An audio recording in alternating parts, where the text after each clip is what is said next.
Urdu point, میرا نام بلال عباسی ہے۔ میں اس وقت موجود ہوں اسلام آباد ہائی کورٹ میں۔ عمران خان صاحب کے کیس کی آج اہم ترین سماعت ہونے جا رہی ہے۔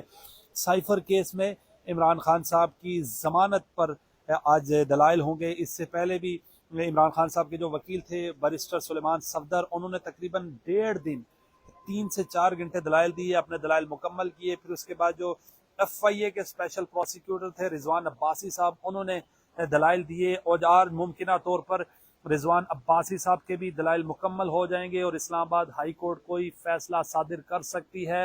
عمران خان صاحب کی ضمانت پر آج اہم ترین سماعت ہونی ہے۔ اس سے پہلے بھی 2 بار سماعت ہو چکی ہے۔ 2 بجے کا وقت ہے، کچھ ہی منٹس باقی ہیں سماعت کے لیے۔ میرے ساتھ موجود ہیں سینئر صحافی ہیں پی این این نیوز کے اور کورٹ رپورٹر بھی ہیں عادل سعید عباسی۔ بھائی صاحب بہت بہت شکریہ۔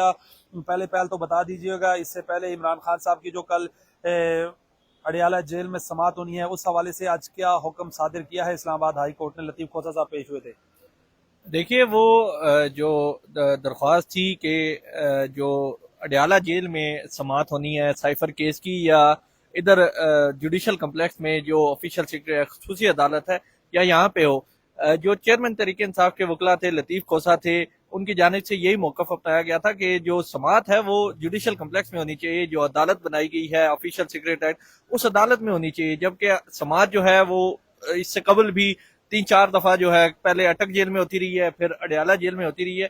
تو ان کی جانب سے یہی موقف تھا جس پر فیصلہ جو ہے محفوظ کیا گیا تھا اسلام آباد ہائی کورٹ کی جانب سے، اور اب آج وہ فیصلہ جو ہے وہ سنایا گیا ہے۔ گول مول سا فیصلہ ہے، چیف جسٹس عامر فاروق کی جانب سے گول مول سا فیصلہ سنایا گیا ہے۔ ان کی جانب سے یہی کہا گیا کہ جو درخواست ہے وہ ڈسپوز آف کی گئی ہے، لیکن ابھی جب جو تحریری آرڈر ہے وہ سامنے آئے گا، وہ جاری ہوگا، اس کے بعد ہی جو ڈیٹیلز ہیں وہ سامنے آ سکیں گی۔ تاہم جو اس میں ریلیف ملنا تھا چیئرمین تحریک انصاف کو اور عمران خان کو، وہ ریلیف نہیں مل سکا اسلام آباد ہائی کورٹ کی جانب سے۔ آج سماعت ہے، امپورٹنٹ سماعت ہے۔ اس سے پہلے عمران خان صاحب کے وکیل بیرسٹر سلیمان صفدر صاحب نے سائفر کیس میں اپنے دلائل مکمل کر لیے ہیں۔ اس کے علاوہ راجہ رضوان عباسی صاحب جو ایف آئی اے کے اسپیشل پروسیکیوٹر ہیں، انہوں نے بھی اپنے دلائل جاری رکھے، 1 سے 1.5 گھنٹہ دلائل دے چکے ہیں۔ آج کیا دلائل مکمل ہو جائیں گے اور اسلام آباد ہائی کورٹ کیا حکم صادر کر سکتی ہے سر؟ دیکھیے، یہ جو جس درخواست پر سماعت اب ہوگی 2 بجے کا، جس میں وقفہ کیا گیا ہے، یہ اخراج کی درخواست جو ہے وہ دائر کی گئی تھی لطیف کھوسہ کی جانب سے۔ سائفر کیس کے اخراج کی درخواست تھی، اس پر اب دلائل جو ہیں وہ 2 بجے ہوں گے۔ لطیف کھوسہ کی جانب سے دلائل جو ہیں وہ مکمل کر لیے گئے ہیں۔ ان کی جانب سے جو دلائل لیے گئے ان میں یہی کہا گیا ہے کہ 3 جو نقطے ہیں وہ اٹھائے گئے۔ ان کی جانب سے کہا گیا کہ چیئرمین تحریک انصاف کو آرٹیکل 248 کا استثناء جو ہے وہ حاصل ہے، یہ ایک نقطہ اٹھایا گیا۔ اس کے علاوہ جو آفیشیل سیکرٹریٹ اور سیکشن 5 کا اطلاق نہیں ہوتا، یہ نقطہ بھی اٹھایا گیا لطیف کھوسہ کی جانب سے۔ اس کے علاوہ تیسرا پوائنٹ جو اٹھایا گیا وہ یہ تھا کہ وزیراعظم کی ذمہ داری تھی کہ پبلک کے ساتھ وہ جو تھا سائفر تھا وہ شیئر کرتے۔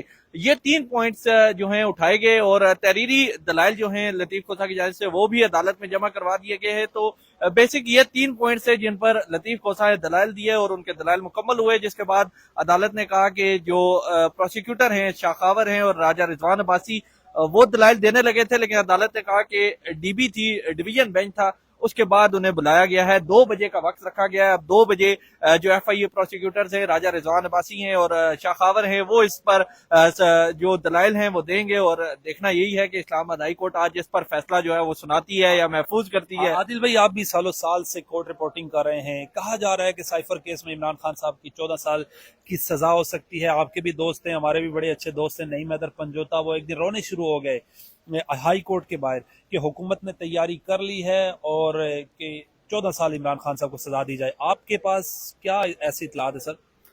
دیکھیں، اس سے پہلے جس کیس میں انہیں سزا دی گئی اور گرفتاری کی گئی وہ توشہ خانہ کیس، وہ بھی آپ کے سامنے ہے، آپ بھی کور کرتے رہے، ہم بھی کور کرتے رہے۔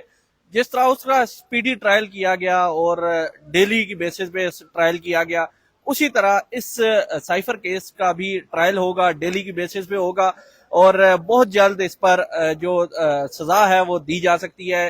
یہی کہا جا رہا ہے، قانونی ماہرین کی جانب سے بھی یہی کہا جا رہا ہے کہ عمران خان کو اس میں سزا جو ہے وہ زیادہ سے زیادہ جو سزا بنتی ہے وہی دی جائے گی، اور بظاہر جو حالات ہیں وہ بھی یہی لگتا ہے جو عدالت ہے وہ کبھی اٹک جیل میں لگا دی جاتی ہے۔ عمران خان صاحب کو سائفر کیس میں اسلام آباد ہائی کورٹ سے مل سکتا ہے ریلیف یا نہیں؟ میں کھوسا صاحب ایک منٹ، لطیف کھوسا صاحب عمران خان صاحب کے وکیل بھی پہنچ چکے۔ کھوسا صاحب کیا کہیے گا، آج آپ نے دلائل بھی دیے اور لیکن ہائی کورٹ نے آپ کی استدعا نہیں سنی سر؟ کس نے کہا نہیں سنی؟ انہوں نے تو کہا تو اڈیالہ جیل میں ہی سماعت ہوگی، آپ نے کہا تھا یہاں جوڈیشل کمپلیکس ہونی چاہیے سر۔ میں نے تو یہ بات کی ہی نہیں بھائی، میں تو کواشمنٹ کی سیکھ کر رہا ہوں کہ اس کیس ہی کو ختم کیا جائے، اس لیے کہ کیس بنتا ہی نہیں ہے۔ میری تو ساری دلائل ہی یہ تھی، ابھی 2 بجے کے لیے رکھا ہے میری استدلال سننے کے بعد، اور یہ قواش ہو جائے گا کیس چل ہی نہیں سکتا ہے، تو اڈیالہ جیل یا اٹک جیل کا کیا جو سوال؟ نون لیگ کہہ رہی ہے 14 سال کی سزا، اس حوالے سے سر نون لیگ سے پوچھیں اپنے، ذرا نواز شریف کو تو ذرا باہر لے آئے نا پہلے۔ نواز شریف کا کیس لڑیں گے آپ اگر وہ آپ کو کہتے ہیں سر؟ عادل سعید صاحب سے بات کریں گے۔ عادل صاحب بتائیے گا، آپ وہیں سے شروع کریں۔ اچھا، یہ سردار لطیف کھوسا جس کیس میں پیش ہو رہے ہیں، یہ تو کوشمنٹ کا کیس ہے، اخراج کا۔ جو سائفر کیس ہے، ان کا موقف یہ ہے کہ یہ چل ہی نہیں سکتا، یہ اس کو خارج ہو جانا چاہیے۔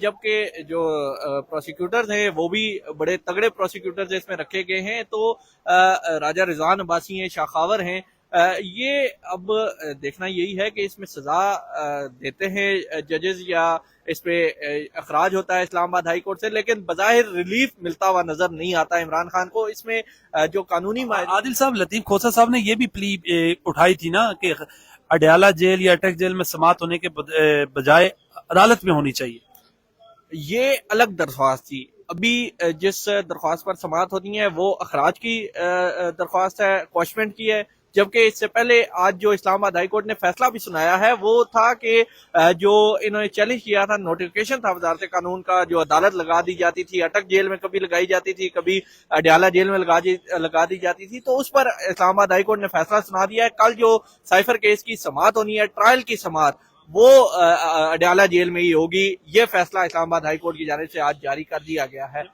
وکلا کو ریلیف نہیں مل سکا، وکلا کو ریلیف نہیں مل سکا۔ اور کس بیس پر چیف جسٹس صاحب نے کیا کہا ہے کہ کیوں اٹک جیل میں سماعت ہونی چاہیے، عدالتیں کس لیے بنی ہے سر؟ دیکھیں، جو بیسک اس میں پوائنٹ اٹھایا گیا ہے وہ سیکیورٹی ایشو کا ہی پوائنٹ جو ہے وہ اٹھایا گیا ہے۔ اسلام آباد ہائی کورٹ کی جانب سے یہی کہا گیا ہے کہ ان کے وکلا پہلے بھی کہتے رہے ہیں کہ عمران خان کی جان کو خطرہ ہے اور سیکیورٹی ایشوز ہیں، تو بیسک اسی پوائنٹ پر جو فیصلہ اسلام آباد ہائی کورٹ نے سنایا۔ تاہم اب جب تحریری آرڈر سامنے آئے گا اس میں جو چیزیں ہیں وہ کلیئر ہو سکے گی کہ کس بنیاد پر، کس نقطے پر کی وجہ سے یہ فیصلہ جو ہے عمران خان کو اس کے خلاف، عمران خان کے خلاف فیصلہ آیا ہے، ان کی درخواست کے خلاف، اور جو سماعت ہے وہ اڈیالہ جیل میں ہی ہوگی۔ یہ اب اسلام آباد ہائی کورٹ کی جانب سے فیصلہ سنا دیا گیا۔ شکریہ، عادل سعید عباسی صاحب میرے ساتھ موجود تھے۔ ناظرین، یہ ہائی کورٹ کے مناظر ہیں، شدید بارش ہے اس وقت اسلام آباد میں، اور ہم بھی اس وقت آپ کو براہ راست دکھا رہے ہیں اسلام آباد ہائی کورٹ سے عمران خان صاحب کے درجنوں وکلا کمرہ عدالت میں پہنچ چکے ہیں، اہم ترین سماعت ہونی ہے۔ لطیف کھوسا صاحب بھی آ چکے ہیں۔ وہ لطیف کھوسا صاحب سے ہم نے بات کی، انہوں نے مختصراً جواب دیا کہ میں تو کہتا ہوں کہ عمران خان صاحب کا یہ کیس ہی ختم ہو جائے، سزا تو بڑے دور کی بات ہے، کیا ہوتا ہے، کیا عدالت فیصلہ صادر کرتی ہے، اسلام آباد ہائی کورٹ سے آپ کو لمحہ بلمحہ آگاہ کریں گے۔ اپنے میزبان بلال عباسی کو دیجیے اجازت، اللہ نگہبان۔